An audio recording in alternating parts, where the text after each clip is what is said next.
Amazing people, great adventures, and awesome destinations right here in Idaho. I'm Travis Culver, your host, and this is Love Where You Live. This week we find out what sets Dawson Taylor Coffee apart from all other coffees. You know, my niche is finding the really oddball coffees. We get hands-on with Simply Fun in Idaho City with some of the toys from your childhood. It is designed for, if you're old enough to have kids, then you will recognize the toys from when you were a kid. And you can check out an all-star orchestra for free in Sun Valley. You can, no matter who you are, you can see this fantastic internationally renowned orchestra and A-list soloists playing the gamut of the symphonic repertoire, and you don't have to pay a dime.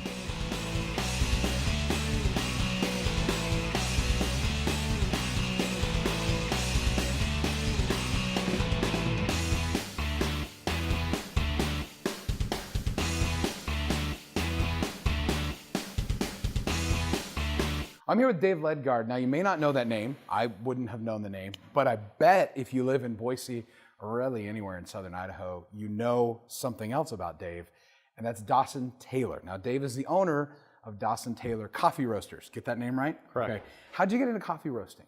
I lived on a little island called Vashon Island. Love that. And there were a couple of very passionate guys that had been roasting coffee since the early 70s in Seattle, and they were Stewart Brothers Coffee. It was Dave and Jim Stewart.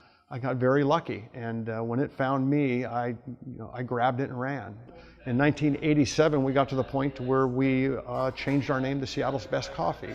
Which a lot of people have heard of. And then it just, it grew to beyond anybody's expectation. Yeah. And so me and a couple other guys that had been there a long time, we all kind of staked out our place in the country, and we kind of all bailed and went and started our own roasting companies. We saw it with Boise. We came here, the housing was about a third of what it was in Seattle. The people were really friendly. Yes. And there wasn't any good coffee. We couldn't even find an ATM or a micro beer. That was screaming opportunity. I still look at my license and go, Idaho, well, where did I get this one? How did they? But what a great choice, I'm very man. lucky. It worked out amazingly. I'm a very, very lucky man.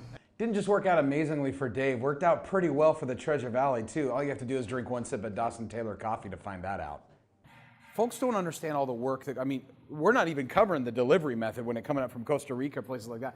But I don't think folks typically understand the work that goes in from green coffee, from green bean to brown bean to a cup of joe. So can you walk us through that? Can we take a little tour of your facility here and see what that's all about? Let's take a walk. We can go through here or this way, your choice.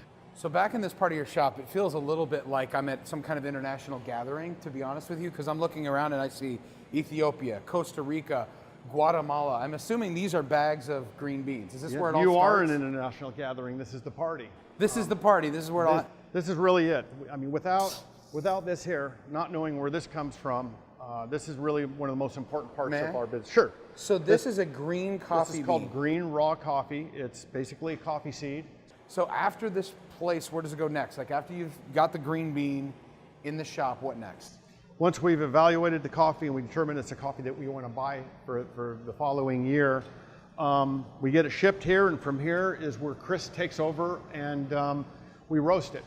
Before we actually do a production roast, we do test roast, figure out what would be the best roast profile for that specific coffee. So now you got the bean, now you got to figure out how to roast it. Yeah. You don't just throw it in an oven and bake it. No, we don't. We're very meticulous on our roast profiles and what drop temperatures, what dwell times, how much airflow, and really the end result is very important. For each one of these coffees, each little nuance, you can kind of manipulate with heat and air and trying to get the original flavor that we're trying to get that the grower is producing. So we can take a really good coffee, and if we blow the roast or we don't profile it correctly, we're not going to get the full effect of what that grower's trying to produce. It is incredible, isn't it, how much work goes into a cup of coffee? I think sometimes we get this idea, you just grind up a bean and add water and you're good to go. But this is literally what it takes start to finish to produce that wonderful brown, beautiful brew for your morning cup of joe. So it's not a very uncommon thing to be sitting around the table enjoying coffee with friends, but I do know what I'm looking at right now. I know I'm looking at coffee beans. I just know there's no way to drink this in its current form, but I'm assuming this is important because you've taken a lot of time. What am I looking at? You're looking at what we call a cupping. It's a way that we evaluate coffee. I'm looking for a certain characteristic out of a bean, whether it's a blend or whether it's a single origin or a dark roast, this is where we determine what we're going to buy and what we're going to use it for. And I don't want to know where it's from. I'm just cupping it purely off the characteristic. And we'll cup it hot, we let it sit for 20 minutes, and we cup it cold. Coffee changes when it gets cold. I mean, the old days of sipping that last sip of cold coffee and shuddering because it's bitter, that's low quality coffee. It hasn't been processed correctly, or it's been lowland grown, and it tends to be kind of astringent and sour. And my coffee, what I tell people is the last half of the cup is the best, because as it cools down, all the nuances really come up. I don't know about you, but usually when my coffee gets cold, it goes down the sink, right? But Dave is trying to make sure that with Dawson Taylor coffee, even that last ice cold drop is delicious. You know, my niche is finding the really oddball coffees. You know, the running joke with a lot of my producers are if they happen to come across a micro lot that they pre-cup and it comes out being something really off the wall, they all laugh and say, call Ledgard, he'll buy it. I'll buy it. If it's something really off the wall, name your price. You know, this is something interesting we're discovering in our travels doing this show, is that more and more people we meet that are entrepreneurs like Dave, we find they're risk takers. They're willing to do stuff like this that most people would think is nuts, but it ends up paying off. Something you can do with it, you'll do something that I can really promote, something that we really like. I'm not going to bring in a coffee I don't like. Later on in the show, we'll find out how Dave roasts his coffee, but right now we're headed up to Idaho City to visit Rhonda. Now, when you visit Idaho City, there's lots of historic buildings you can visit. Rhonda's store, though, Simply Fun, isn't just a historic building. She sells toys from, well, your and my history. The whole city of Idaho City is in a historic district, and so we really do what we can to preserve the buildings, preserve the way the whole town looks, so you can really take yourself back in time. And the shops really fit into that. They're quaint shops, there's old-time photos, there's old-fashioned toy stores, antique stores. You know, you mentioned old-fashioned toy stores, and we happen to be sitting in front of yours, Simply Fun. And you know, if you walk in Simply Fun and just glance around, it could just look like another toy store. Yeah, but in it's kind of an old building. But it's really not. Like, you've actually intentionally done something in there. Yeah. So it is designed for, if you're old enough to have kids, then you will recognize the toys from when you were a kid, and hopefully that will get you so that you're playing with your kids with the stuff that you played with and not video games all the time, and that's what it's all about. You know, I gotta be honest, that actually kind of hit close to home. I mean, my house is like so many. You look around, right, after dinner, and what's everybody doing? Looking down at their devices, right? But a place like Simply Fun forces you to start playing with each other, playing with your kids again. My granddaughter made up the motto that you use your imagination instead of your thumbs. So, you know, and people get it. Up next, we get a tour of Simply Fun and find some toys I forgot even existed. Welcome back to Love Where You Live. We're all about the amazing people and places we love to call home. And right now we're in Idaho City hanging out at Simply Fun, checking out some toys from childhood. This was one of the first things that caught my eye. Well, you know, everybody, I love my job because it takes people back and they get so excited. Depending on their age, they start screaming, I remember that, the spirograph, or the, if they're younger, the fashion plates. If they're older, the pot holder loom that they made their pot and I had holders that for the too, like Michael, their a camera guy, grandmother, giving me grief about it, but I'm like, I don't care, I made grandma a metal loom. Absolutely, absolutely. Just deal with it. But I had this, I remember, because I was a single, an only child, and I remember, you know, you're an only child, you get really bored. That's a and big I remember my deal. parents bought this for me, and I spent hours on this thing. Like, I wore out pens playing with this thing. And, you know, and it's so neat to be able to tell your kid that you played with it and show them how to do it with all the stuff. And it's important. You know, you're not handing them a video game. Right. The other cool thing I love about your store, because we were checking this out earlier, you have the perfect place for kids of all ages. You have a place where you can shoot stuff. Yeah. And what little boy, and actually my daughter too, does not love to shoot stuff? Yeah, so this is the shooting range. So we have got everything from... Oh, okay, but you got to put that away, though. Because you got, like, everybody's seen those. Right. But there's this thing. What on earth? This is an AK-47 It's Idaho rubber band City. It's Idaho City. America. We want to shoot our AK-47s. We just shoot it at a target. And I had a little old lady come in once, and she walks over, she had a walker, and she looked at me and she said, "Can I shoot the bow and arrow? It's been so long since I've done that." Oh, I was like, Of course you "Yes, can." you can. And she shot it, and she didn't stick it the first time. And she said, "Can I do it again?" Oh, sweet. that was Grandma, great. you can do it as many That times was as great. you want. That's the thing about Simply Fun. This place is like stepping into a time machine, and all the toys you remember from your childhood are suddenly at your fingertips again, just waiting for you to play with them. Gosh, I could spend hours in here. Like, you look around and you see this stuff that you grew up with. Takes you back. You have something in here that's your favorite. Well, you know, the things that people jump up and down about, you know, make me that's what really But what makes my you day. jump up and down, Rhonda? What's the thing that you're like, if I could play with any toy in here, it would be... Okay. It The spy glasses? is the spy The glasses. spy glasses! I have to admit, because I can see behind my Got a little bit, now, you know. the ultimate mom tool. That's what that is. right, You got a little that's James right. Bond in you. Yeah. Thank you so Thank much you. for your time, for the tour, for letting us check out Simply Fun and all that. And hey, you got a customer, so you don't want to get I that better caught. go. He's plenty busy. Coming up next, we travel horseback at the one and only Eagle Ridge Ranch. Welcome back to Love Where You Live. We are in the beautiful town of Ketchum, Idaho in Sun Valley, and we're talking with Alistair Neal. Now, if you don't realize this, a lot of people don't, there's an amazing symphony up here in Sun Valley every summer, and Alistair is the music director, and I had to ask what that meant, because I wasn't sure if that just meant you brought in the artist, but it's more than that, right? I mean, it's a very big responsibility, isn't it? Yeah, I wear a lot of hats as music director. Obviously, I wave my arms in front of the orchestra, but I program, so I'm like the chef that sets the menu for the restaurant. I select the musicians, so they're handpicked. It's like a national all-star team from all over the country. And we descend on Sun Valley for about 3.5 weeks every summer. Can you imagine that? Imagine being an NFL coach who gets to choose an all-star team, not just for one game, but the entire season. You'd be unstoppable. This is my 21st season with the orchestra, and if somebody had told me that this is where we would have ended up today at 21 years ago, I'd said you'd be out of your mind. Why? I mean, that's 2 decades, Alistair. Why have you given 2 decades to this place? It fell into my lap, honestly, just by chance. And I had no idea it was going to lead to what it was, and we were a much smaller organization back then.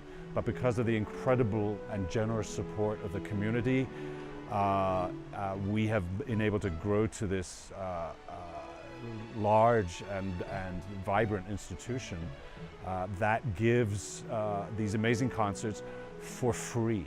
That's actually pretty significant if you think about it. I mean, if you had an all-star team of all the best in the NFL and you could go watch their games for free, it's a pretty big deal. Why is it free? I'm glad you said that, because I mean, that's unusual. The mission has always been to bring music to the public here free of charge, and it's a mission that the board takes very, very seriously.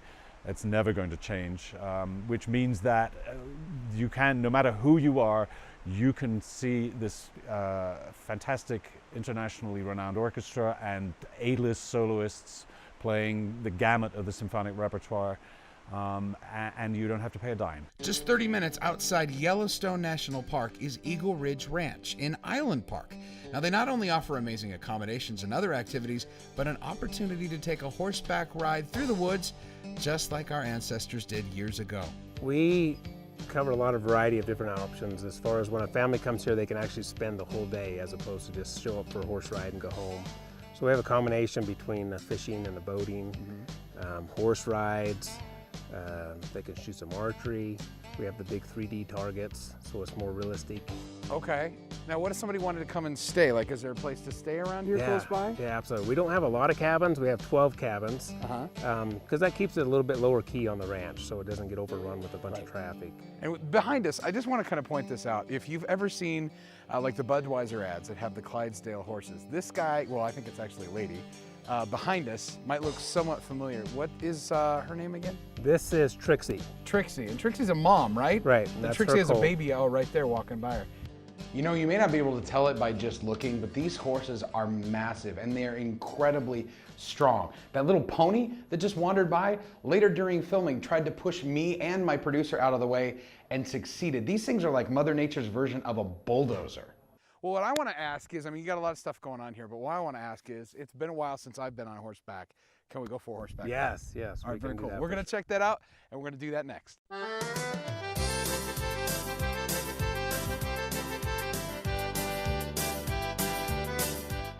When you go to Eagle Ridge Ranch, that's one of the neat things you find out pretty quickly is you don't just walk around a corral a little bit. I mean, they take you out on their hundreds and hundreds of acres. You get to explore the wilderness. This is a full day adventure kind of place. Coming up next, we find out why the way you roast a bean makes all the difference at Dawson Taylor Coffee. We're back at Dawson Taylor Coffee finding out what sets the best apart from the rest as Dave Ledgard, the owner of Dawson Taylor Coffee, shows us why the time you take and the way you roast the beans makes all the difference. Well, these are traditional gas-fired drum roasters. Gas-fired? Gas-fired. They got a gas flame underneath, and they basically have a drum that rotates inside, and it's the very traditional old way of roasting coffee. Okay. I truly believe that the hands-on method of roasting with traditional drum roasters, we can really control the flavor of the coffee and the profiling of the coffee. And just like a winemaker or your beer guy, it's very important that he understands the development of the coffee. As you can tell, he does everything by hand. We don't have computers here. We don't have color analyzers. He's my computer. He's my color analyzer. You know, anybody who knows me will tell you that I am a techie geek. I love gadgetry, but there's something to be said for the human touch, and Dave and his crew take it very seriously, and you can taste it in a cup of Dawson Taylor coffee.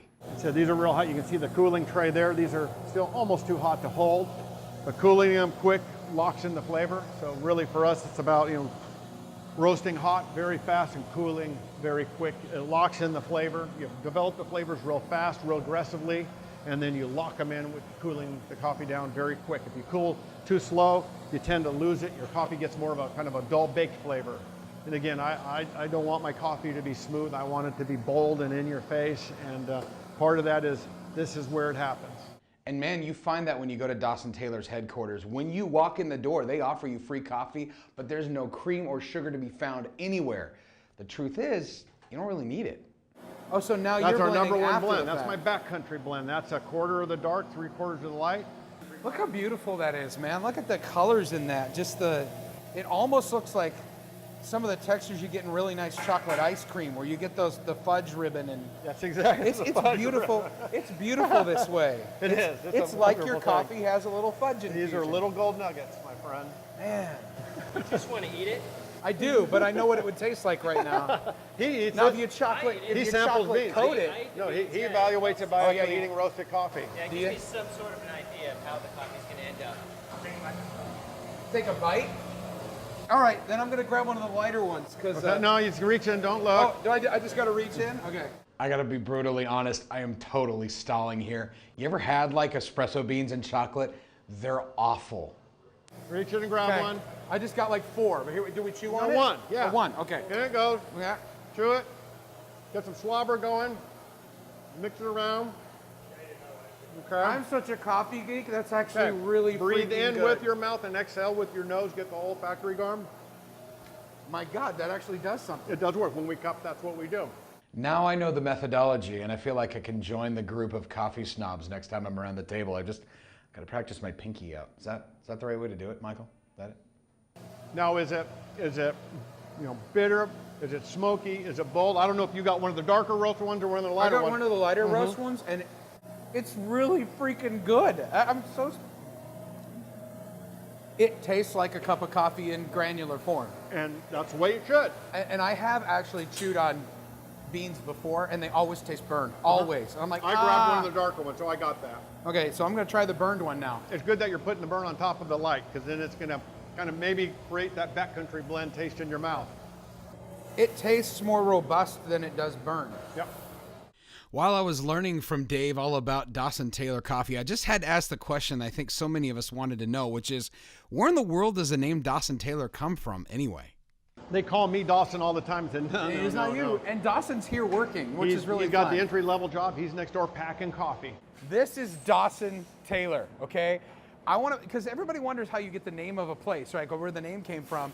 This is Dawson Taylor Ledgard. Did I get that last name right? correct. Okay. And what job are you doing right now? I'm just packing coffee. You're just packing coffee. Now this is a very austere job here, right? Like this is top of the notch. Everybody wants this job, right? Oh, yeah. You're lying, aren't you? No, You're totally I'm lying. not. This is the coolest place to be. This is the coolest place to. The namesake of the coffee company is working at an entry-level job. He has to. Yeah. And he You know may what? be there forever. We don't know. How important is water? Good water to coffee? Without good water, Whether it be at home or in a restaurant. that cup of coffee is 97% water. And we have very hard water here, whether it's fluoride, Yes, we do. chlorine, you know, and the hardness of the water is the big deal here. And it also affects the equipment. And if you don't treat your water correctly, not only is your equipment going to fail ultimately, but you're going to get a mediocre cup of coffee. My wife is one of those people that has to have her coffee in the morning. You know, there's the whole mood difference thing. I'll leave it at that. I want to live tonight. But after she sees this, something tells me I'm going to be shopping for a water softener because apparently it matters. And if you'd like to know more about Dawson Taylor, maybe even check out their website, find out where they're, actually you can find their coffee right here in the Treasure Valley. Visit lovewhereyoulivetv.com and use the keyword Dawson Taylor.